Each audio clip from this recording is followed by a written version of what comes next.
Houston, got it! That is exactly what New York needed. Get the crowd going wild into halftime with a 6-point lead. Go! Rimmed out from midcourt. Mark Jackson had it, and it just rimmed out as the buzzer sounds. Allen Houston just taking over. Screening and getting it done on his own way. Now Allen Houston says, we got a two-man attack here. It's okay that Larry Johnson's gone. We've got enough to win this game. This is the one we have to win. And you see Mark Jackson with that Hail Mary that touches all four corners of the rim, but doesn't stay. And since the LJ injury, the New York Knicks regroup. They've outscored Indiana 13-9 in that time. Now stay tuned for the Prudential Halftime Report coming up after these messages. The NBA on NBC. Game 6 at Madison Square Garden with the Knicks leading the Pacers 41-35. Reggie Miller has just 4 points on 2 for 12 shooting. Allen Houston of the Knicks leads all scorers with 14 points, but the Knicks played the final 5 minutes and 40 seconds of the half without Larry Johnson, a right knee injury. He has been taken to the hospital for an MRI. Hi, everybody. Hannah Storm back with Isaiah Thomas and Peter Vesey. We'll hear from them in a few moments. But first, Indiana point guard Mark Jackson, who lost his father, Harry, in late March after Harry's 7-month battle with cancer. Jackson tells Peter about his dad, Mark's best friend and lifelong inspiration. I went to high school in Brooklyn. I played basketball in Queens and all around New York City. I played with guys that when you looked outside and at the gate, there was only one father there. When you looked in the stands, there was only one father there. He was there.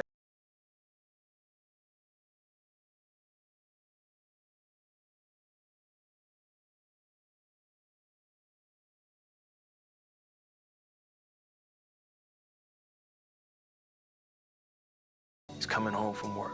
He's coming to play with us. He's coming to play stickball, telling me how to catch the ball, telling me how to make moves in the park, watching my games. He was always there. And here's a father that was the best man at my wedding. I had friends. I had good guys that was around me. I had teammates, but I didn't have a best man like him.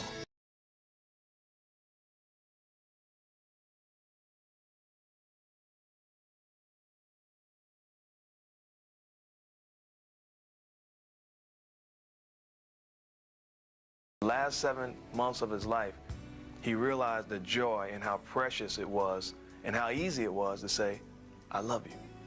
So we'd sit in the hospital room and simply look at each other and say, man, I love you. And he realized, say, man, do you realize how easy it is?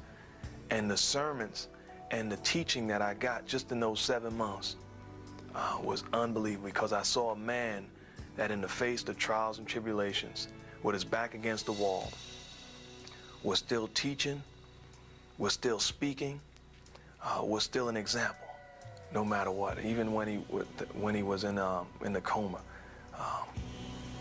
I would talk in his ear, and the doctor said that he can understand some things, but he couldn't talk and he couldn't open his eyes. But you could see his face swelling up. It was almost as if to say, you know, it's all right. And I can hear him saying, even when he was sick, he'd say, don't worry about me, I'm all right. How you doing? You know, why aren't you playing in the fourth quarter? You know, things like that. He was still, you know, here I am calling him up, worrying about, I'm calling after the game, and he says, they got to play you in the fourth quarter. Mark Jackson, his dad written on his sneakers.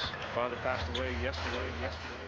The reason why I played when he died was because I know what he would want. I know he would say, you know, there's nothing you can do right now. You almost came home. I had a flight, I had reservations, but I heard him say, I'm all right. There's nothing you can do right now. You make a big difference. The impact that you could have to show him, that is all right. And it was incredible because the way that people looked at me, whether it be a coach writing a letter, whether it be opposing guys on other teams, the impact that I made by playing. I knew my father was all right, but I heard him say it. I was on my way out the door. And the greatest thing was my teammates, one by one, calling, just out the blue. Jack, you all right? I'm all right. I'm coming up. No, I'm all right. 2 minutes later, knock on the door. 5, 6, 7 guys come up there, just talking with me, sharing with me.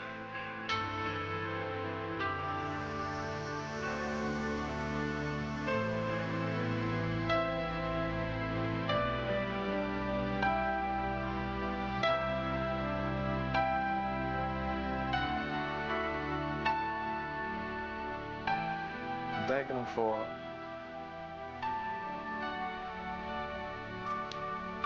the example.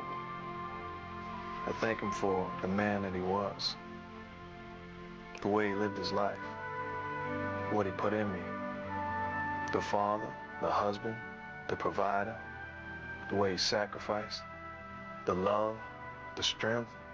If I can give some of that back to my children, if I can be half the man, it would be unbelievable. Were you upset that your father didn't see your third child born right after he died? That hurt. That hurt a lot. But I can remember taking my 2 children to the funeral, and it was tough on them. You know, we explained to them, but it was tough because this is Papa, man. And it was very tough. But to turn around 4 days later, me and my wife were sitting around and we said, hey, they just witnessed death. Let's give them a treat.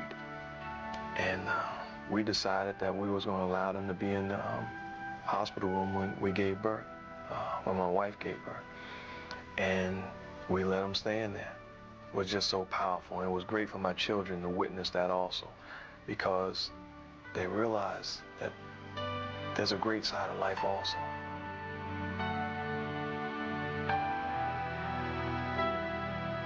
The thing I learned too is that so many men and so many kids think it's something wrong with crying. You know, somebody may have cried and wiped their tears off real fast because they was ashamed. These tears I had are tears of joy. There's no shame in it. I'm all man, and there's no shame in crying and saying I love them to death.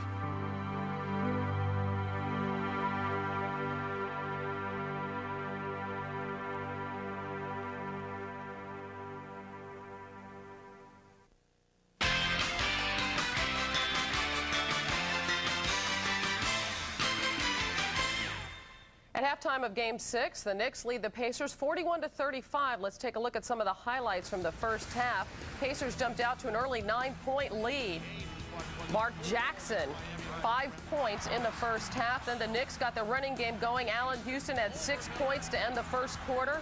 And then Houston, behind the back to Kurt Thomas, gave the Knicks a 6-point lead. They lead it now 41-35. But take a look in the left of the lane after Travis Best releases the ball. He collides with Larry Johnson. Johnson suffering a right knee injury with 5:40 left to play in the half. He has been taken to the hospital for an MRI. So the Knicks, who are already without the injured Patrick Ewing, Isaiah, now without Larry Johnson, at least for the second half of this game.